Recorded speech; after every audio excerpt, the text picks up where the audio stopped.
boys, welcome to a special episode of the Rated Rabbi Sports Card Podcast. Resolutions. Happy New Year, January 1st, 2025 holds the promise of a new year, a new beginning, or at least a new chapter. Resolutions. I got a question for you to think about. What are the stories that we tell? What are the stories that we tell about ourselves as collectors? And what are the stories we tell about our collections?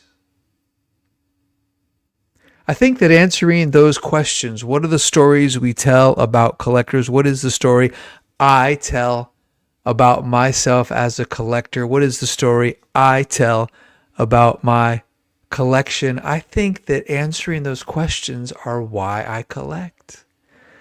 You know, me and Jean Baudrillard were like that.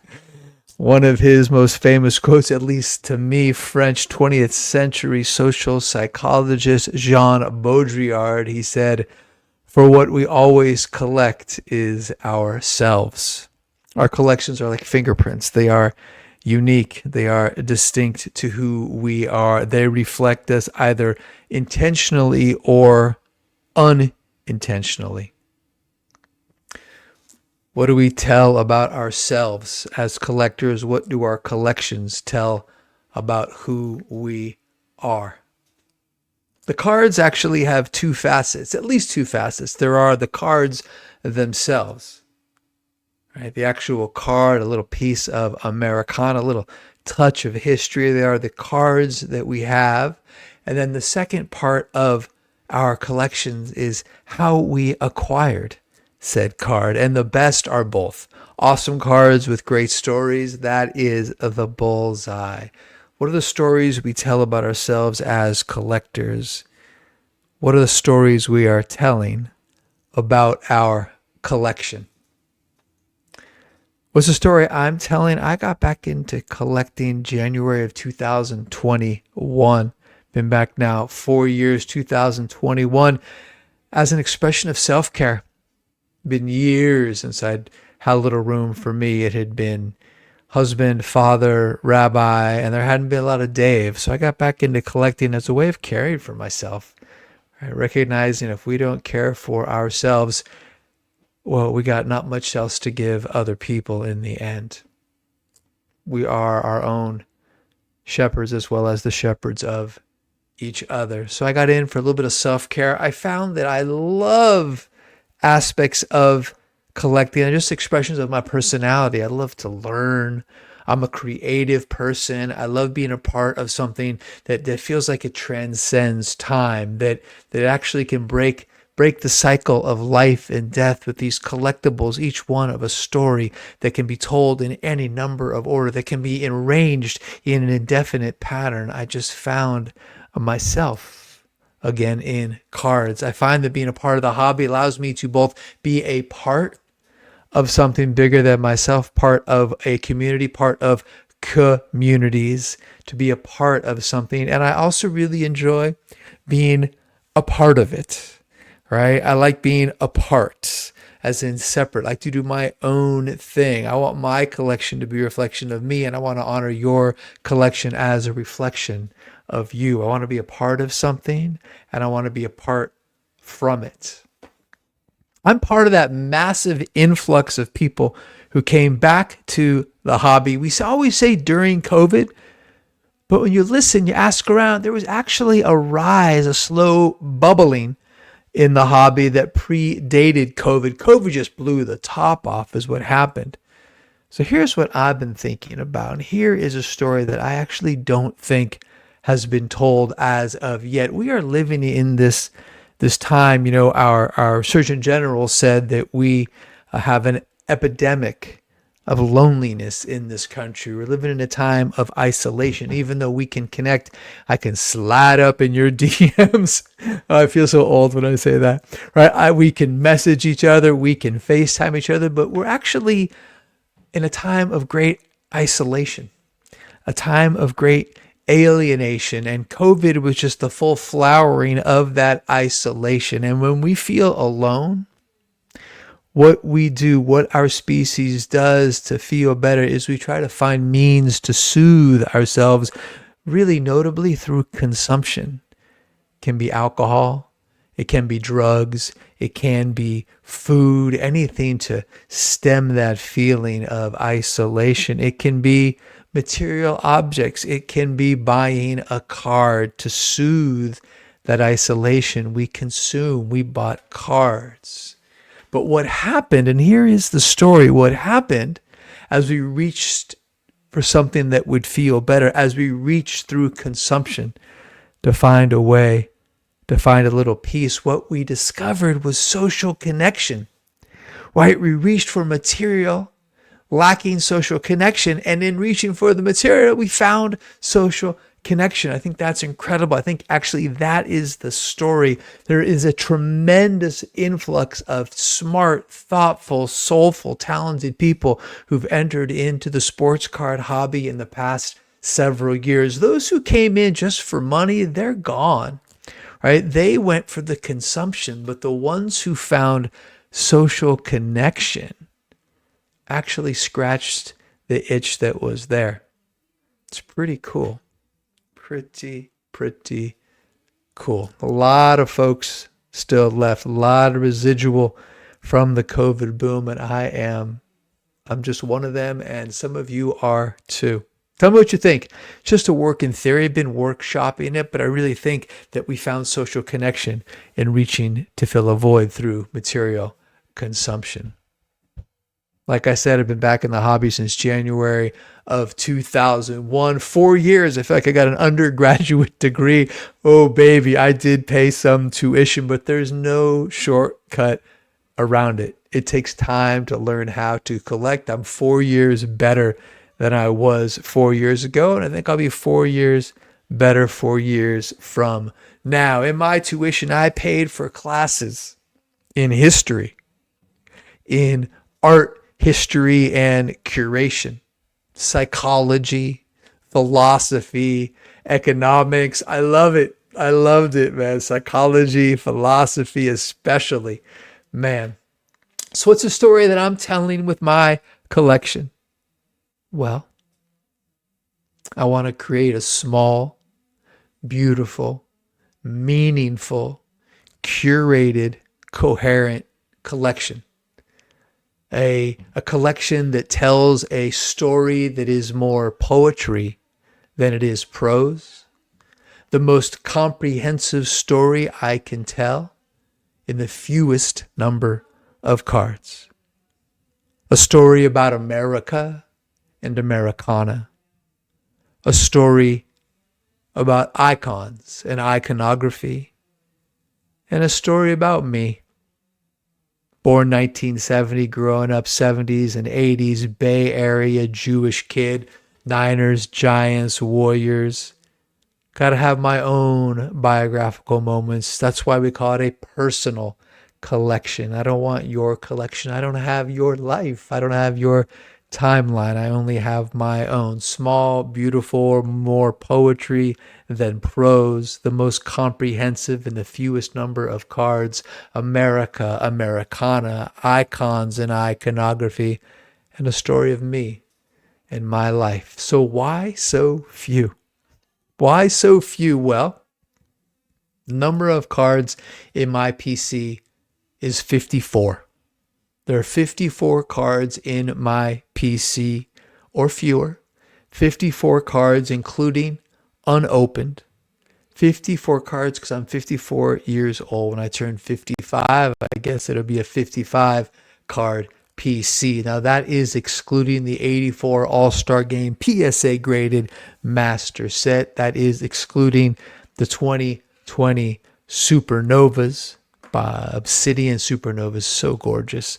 But the core PC is 54 cards exclusive of the 84 All-Star Game and Obsidian Supernovas. Why so few? Is it a sense of control in a world of chaos? Yeah, maybe, right? That sense of like order, get my arms all the way around something. think there's also some things I've taken away from studying essentialism, which is the disciplined pursuit of less but better. Essentialism. It's really, really what I want in my collection, the disciplined pursuit of less but better. I wonder also if I'm sort of epigenetically inherited some sense of forced displacement. My ancestors being driven from the shtetl. Like, I only really want what I can carry. God forbid we have to leave again. I don't want to have too much stuff. Can't carry it with me. I don't know. I remember reading an article where Bruce Springsteen, I was in my early 20s, and Bruce Springsteen was interviewed and saying that there was a time when he took enormous pride in being able to put all of his possessions in his car. And now when I read that article, I was living in Portland, Oregon, like I said, early 20s, and I had moved there with my buddies, Jay Bird and Cal. And indeed, I had all of my possessions in my Mazda 626, 82 Mazda 626, everything I owned in the world, plus 2 buddies in my car, and reading the article and just feeling this, sense of kindredness with the boss. I just don't like a lot of stuff, I guess. 2025 goals. Let's talk 2025 resolutions. Before I was a rabbi for many years, almost 12 years, I was a personal trainer. And you know what we called January in the personal training world? We called it payday. People would come and they would I want a 20 pack. I want 50 sessions. I want to come 3 times a week. And sometimes they would just vanish into the ether. Like, nah, just keep the money. That was nice. Didn't happen that often, but occasionally. But so many people started the year. What's the number one resolution everybody makes? To lose weight. If you're out there and you have the resolution to lose weight in 2025, I got news for you, friend. Losing weight is not a goal. Losing weight is a nice idea, an aspiration, but it's but a dream floating by, a cloud drifting away. Losing weight is not a goal. And neither is having a beautiful, awesome collection, right? Have a killer collection. It's a great idea. But in order for a goal to happen, and here's where the trainer's coming back to life, baby. In order to have a goal become a lived reality, it has to become a SMART goal. Specific, measurable, action-oriented, realistic, and timed. A SMART goal. So I'm applying a SMART goal to my collection for 2025. It's a reflection of the story I'm telling about myself and the story I'm trying to build with my collection. First thing, S for SMART. S for specific. Specific, measurable, action-oriented, realistic, and time-specific. I only have a small handful of cards I want in 2025. Here they are: 1911 T205 Christy Mathewson, 1933 DeLong Lefty Gomez, 1934 Gowdy Lou Gehrig, number 37, the yellow one. 1955 top Sandy Koufax or rookie card. 2008, 2009, big jump, LeBron James orange refractor out of $4.99. Kind of seems a little bit out of place from the other ones, but it's the awesomeness, the chalk toss, that messianic look, head back, arms out, dust flying. That's an incredible, incredible card, and I want it. I think it's part of a story about America and Americana and icons and iconography. I mean, it's such an iconographical, that's a weird word, picture of LeBron. I want it in my collection. 2013 Topps opening day, Pablo Sandoval parade variation. Great. He's in a back, sitting on the back of a convertible, sunglasses, big panda. Oh, so good. Smile on his face, ticker tape falling behind him. Want that for the PC from those glory years of the Giants. 2013 Topps Chrome Buster Posey shaking hands. It's a great Topps Chrome, super short print of Buster shaking hands with team executive Larry Baer at the ring ceremony opening day, April 2013. 13. Then I have 2 more Obsidians I'm still looking for. Did not add any Obsidians. Was able to bring my Lamar from an out of 10 to an out of 5, but no new ads after that. Still need the 2020, either 1 or out of 1 or out of 5. Tom Brady and Justin Herbert 2020 Obsidian Supernovas. That's not a lot of cards, right? 1, 2, 3, 4. Yeah, it's only about 10 cards. It's only about 9 cards. The 10th card. Well, 10th card is a big boy. 10th card is a 1915 Cracker Jack Ty Cobb. We'll come back to that one a little bit later.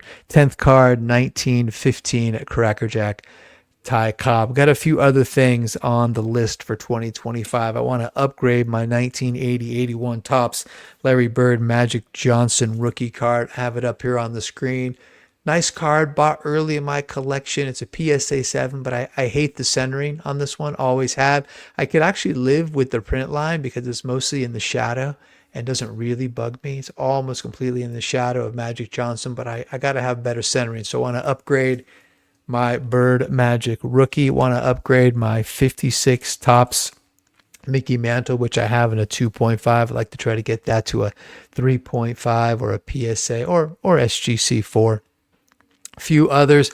My 84 All-Star Game master set is 80 cards. It's 1984. I did 84 episodes for the podcast. West Coast Jewish Chris once said, why don't you make that 84 cards? In the back of my mind, I said, yep. This year, the master set's going from 80 to 84 cards. I've already got this one got it on eBay. It's 1990 score, lights out at Candlestick, on the way. Somebody had it graded, didn't come back at 10, got it for a song. So I got that one coming, that's 81. Then I'm going to get a Barry Larkin rookie card because he was on the field as a member of the 84 Olympic team. This 1985 Slurpee disc, Huey Lewis and the News. You'll remember they sang the national anthem. I'll send that to PSA in 2025. And then, of course, the pop culture reference goes one more. 1984, Limite 48 horas, from 48 hours, a Spanish sticker. It's the Eddie Murphy rookie card. Gotta get that graded. That'll give me 84 cards for the 84 master set. Couple more things. I'm loving those 2010 to 2015 Topps Heritage Black Refractors of the Giants. That's the window of the World Series. I might get one here and there. It's not a huge priority, but if the right one presents itself, I will be all over it. Need one more black ace to finish my 15 set checklist of African Americans who've won 20 in the show, the Black Aces. The last one I need is 1965 Bob Gibson, the first year he was a 20-game winner. Man, that's actually, it feels like a lot of things. Bryce Eldridge might be a rookie card, might be an ultra modern. Check him out. He scorched it last year. Started in single A, ended at triple A, youngest at every level, was a two-way player before he got drafted, and he now is just playing first base. The guy has a hit tool. I might go for a rookie card. I'm not getting a Bowman Chrome, though. I want to see him in a Giants uniform before I pull the trigger on that. I've fallen in love, or maybe it's just lust, with 33 Goudeys. I might pick up an odd common here and there. I'm not ready to go into that set. I did add one, though, not too long ago, 1933 Elwood Woody English in his CGC3. So beautiful. 33 Goudeys are like little pieces of art. This guy made the 1934 All-Star Game. First All-Star Game ever played. 33. Beautiful card, man. And because it's a CGC, nobody wanted it. Number went real low. I think that's a something that can be exploited. Inefficiency. Nobody wants a CGC slab, but they're real nice. It's a good company. I got one more surprise for collecting in 2025. I'll get to it later. That's specific, very specific. If you're still with me, like, it's enough already. All right, Measurable. You might not know this, but I track each and every purchase I've ever made. I've tracked them all from 2021 all the way through 2024. I got some data for you. It's not perfect because occasionally there'll be 2 cards in a single purchase, things like that, but it's close enough to tell a story. In 2021, I made 198 purchases. Of those 198, I only have 41 cards. That's a 20.7% in my first year. There's a learning curve. Second year, 2022, I still have 86 out of 213, 40.3%. An improvement. 2023, 75 remain out of 135 purchases, 55.5%, over half. And in 2024, now granted, less time has passed, right?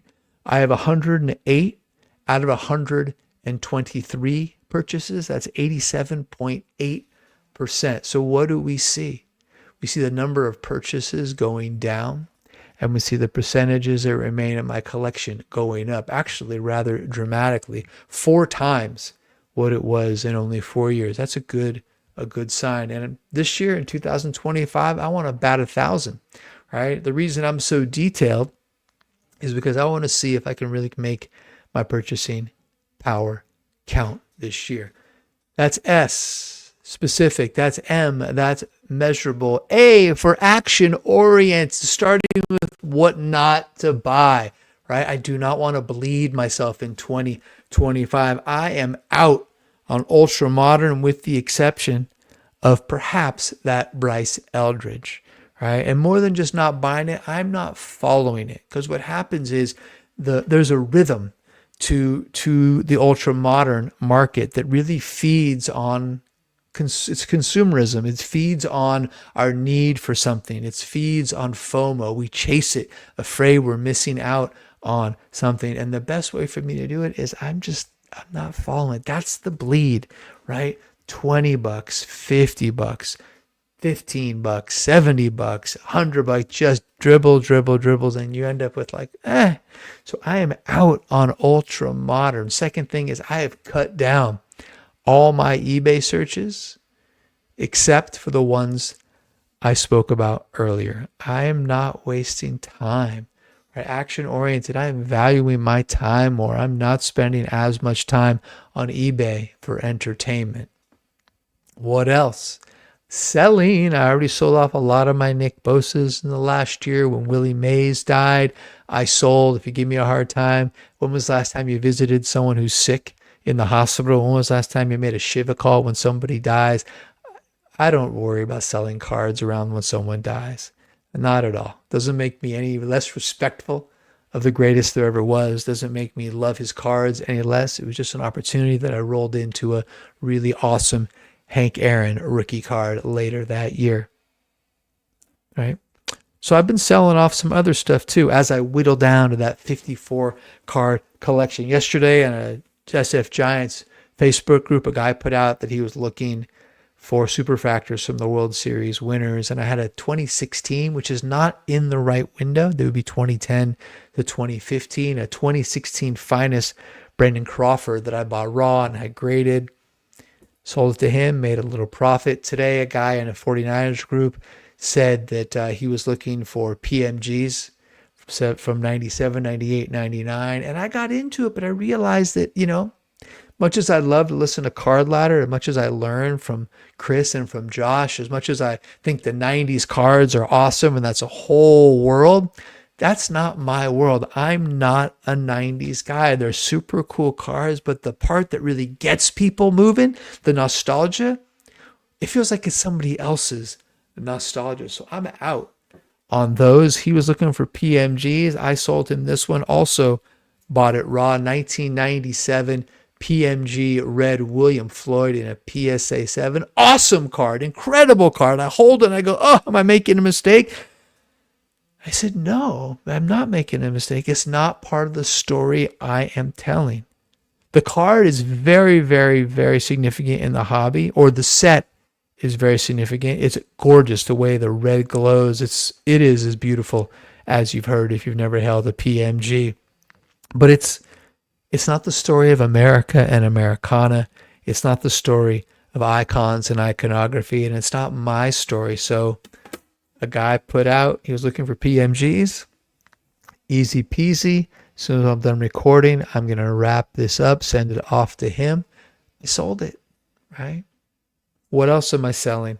I'm getting rid of my 55 Clemente PSA 2. Great card, but it doesn't move me. I'm actually happier with his 71. I think that's where he is the sage. Beautiful composition.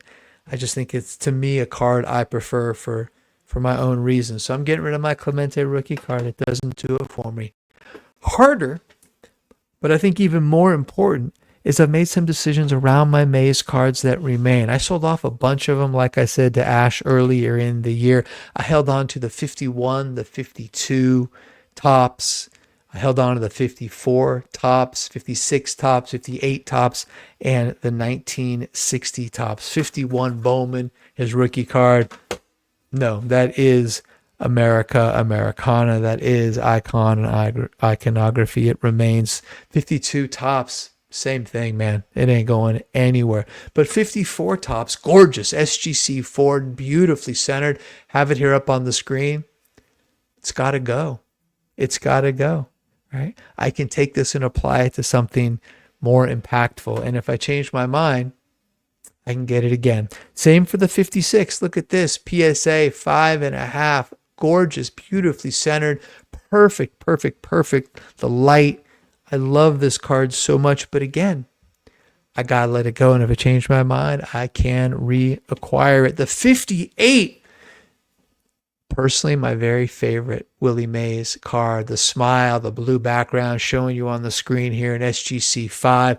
Bought this baby raw. Love it. Look at the centering. None of those little like bubbly print dots. An incredible, outstanding example. But I'm going to let it go for the same reason, right? That's what essentialism is. You just pair and pair and pair and clarify and clarify. Now, if I was still telling the Willie Mays story, if I was still working on the Willie Mays run, of course it is essential, but it's not the story I'm telling anymore. Last two of 1976 Walter Payton rookie card and a PSA 7, again from the PC. Gorgeous, gorgeous eye appeal, an incredible card, but not my card.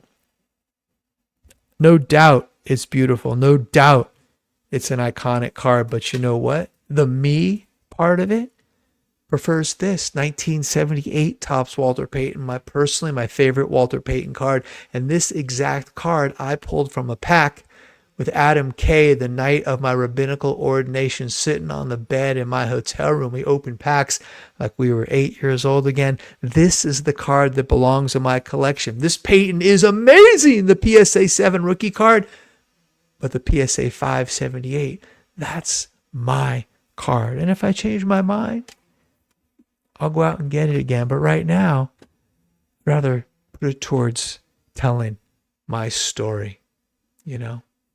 What else in action-oriented? Stay patient.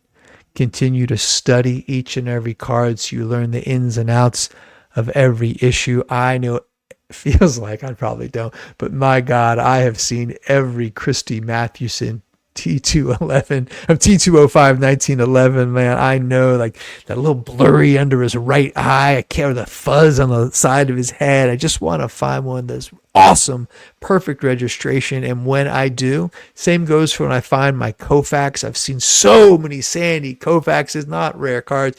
When I find my example being action oriented, I'm going to overpay. I'm going to overpay because I'm not looking at the grade. Grades a lot of times are for suckers. I'm looking at the card, and I'm going to pay for my example. That's my last expression of being action-oriented in 2025. Am I being realistic? SMAR, realistic for most of it. You know, I think I'm being pretty realistic, not at all realistic with the Cracker Jack Ty Cobb. I know, but that's okay. That's a long-term goal. I'll get there when I get there, if I get there, you know. I also don't have to get everything this year, right? It's not a race. I'll get there when I get there, you know. I won't get it all. But I also want to collect cards. There's not a lot of cards for an entire year. 25 cards feels like, you know, like to get some more mail days, and I don't want to spend a lot of money, which is why I have one more thing I'm collecting this year. I call them uncommons. An uncommon is an awesome card of a cool player or with an incredible story.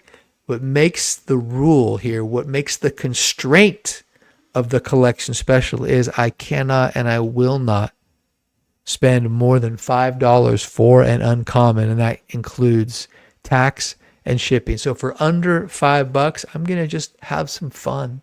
Pick up uncommons, lets me have one here and there, and just feels like I'm still getting mail days, still getting excited, still having something to think and talk about.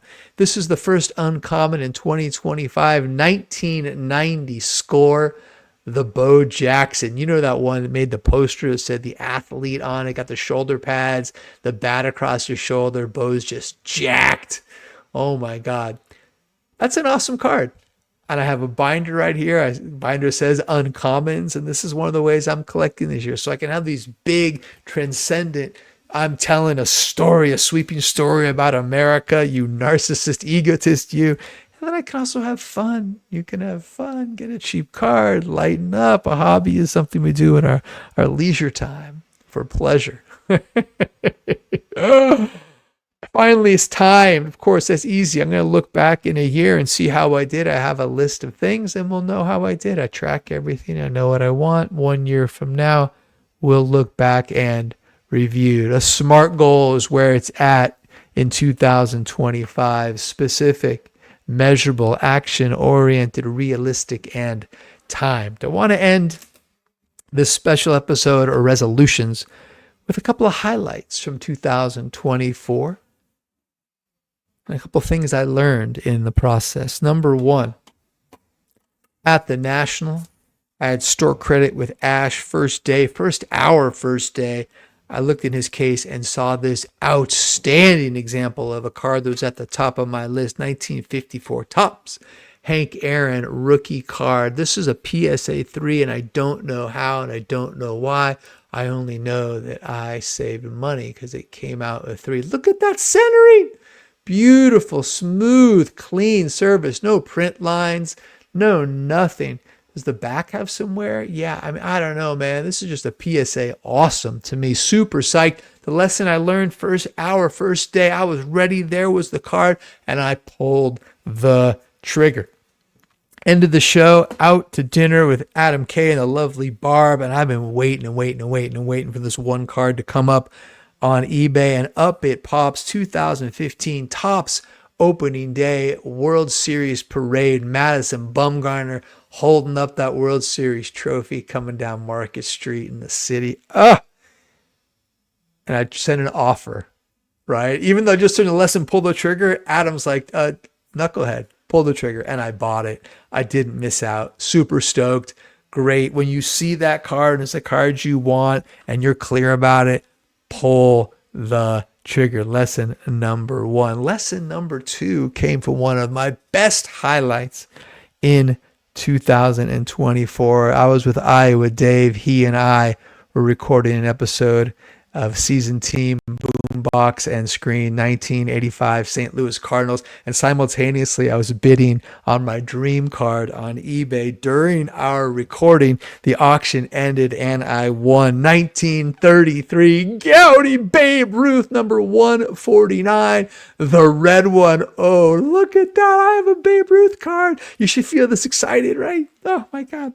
So I get the card and I'm in love. And then I go to put it down and I'm looking at it, maybe not a right angle, maybe not a 90-degree angle. Let's say like a 75-degree angle. It's on the counter next to me. It's under a light. And I say like, what the?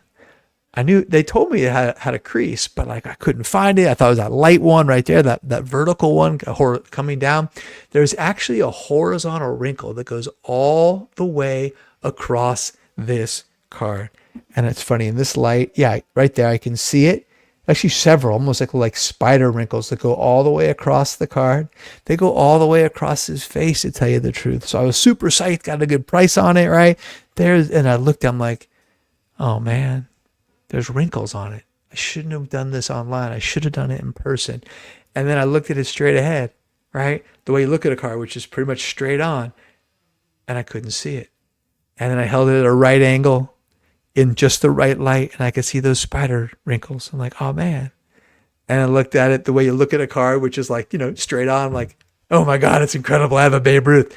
And I went back and forth. And I have different thoughts like, oh my God, do I need to upgrade this card? I'm like, no, you know what? This is your example. It's gorgeous. It's centered. It's got a beautiful deep red 1933 Gaudy Babe Ruth card. This is your example, and it teaches you a wonderful lesson, not dissimilar from Viktor Frankl, Logotherapy, Man's Search for Meaning. I got it in a baseball card. He got it by surviving the Holocaust in a concentration camp. Oy vey, right? We have the freedom to choose. We have the freedom to choose our attitude, our perspective. We can see things as we choose to. Ultimately, there's a subjectivity in life that is ours. What a great lesson. What a great lesson to apply to the hobby. I can look at this card and see a piece of America, of Americana, an icon, and true iconographical expression. Or I can hold it at a weird cockamamie angle in a light and see the wrinkles. I'm going to choose to see the beauty. Precious lesson, and really special to get to win this card with Iowa Dave. Last one, right? We are not only our collections, we are the absence of our collections. I want that 34 Gaudy. That desire, that missing piece is also a part of my collection. I have been searching for about a year for a 1922 Boys Cinema Famous Heroes Harry Houdini. Houdini only has a few cards. There's a tiny Ogden that's super small, very disappointing, very expensive, 1903 black. Cool, but not big enough. I didn't want it. Didn't for the money. It's crazy big money. There's a couple cards. Here's this 1922 Houdini. It was in this. I'm going to bring this up on the screen. It was a boys magazine out of England, primarily, I believe, in London.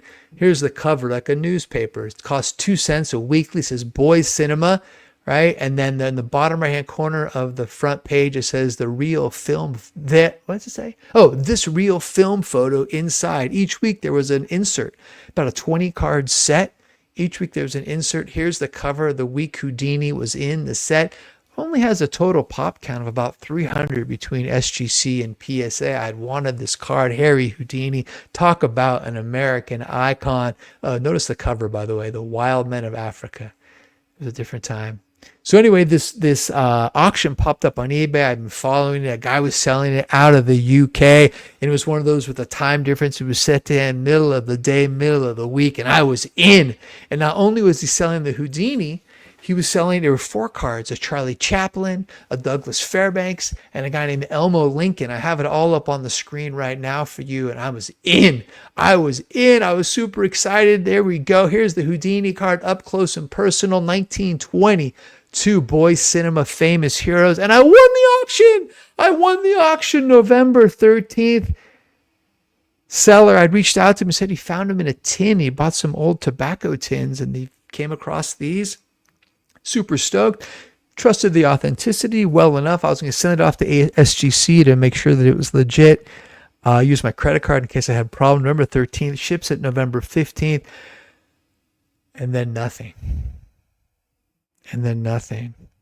And then nothing. And then it surfaces. No, then it's in Maryfield, which is a nearby USPS on December 7th. And then nothing. And then it shows up 2 weeks later. 3 weeks later, the 27th, down in Richmond. Richmond's hours is southern. I don't know how it got down there. And now it's vanished. Whatever the dates are, it was November 13th, and it's vanished. It keep telling me it's en route, but it's gone. I finally asked the seller, right? I'm asking for a refund. I give up. This is not meant to be, not my 1922 Boys Cinema Famous Heroes Harry Houdini, lost in the mail. What's the lesson there? Well, sometimes ones get away. We shouldn't take ourselves so darn seriously. This is a hobby we do in our leisure time for pleasure. I remember the Razor, Mr. T, Ralph Barbieri, KBR, 680, the sports leader, used to sign off his broadcast with the line that says it all. Ralph Barbieri, Alav HaShalom, used to sign off by saying, angels fly because they take themselves lightly. Love that one. Should live by that one. Got some big things coming in 2025. Big things for the Rated Rabbi family. And I don't exactly know my plans in terms of doing any more episodes or a new season. I have a super cool idea for the podcast, but I want to wait on it. It's not my top priority right now, and I'd rather do it well and love it than force myself to do anything. Until we meet again, thank you so much. With the super fun. Leave me a comment, check in to say hi. Let me know if you have any of those cards I am looking for. I hope to see you somewhere out there in Hobbyland in 2025. But until we meet again, may you be blessed and may you enjoy health and long life. So long for now.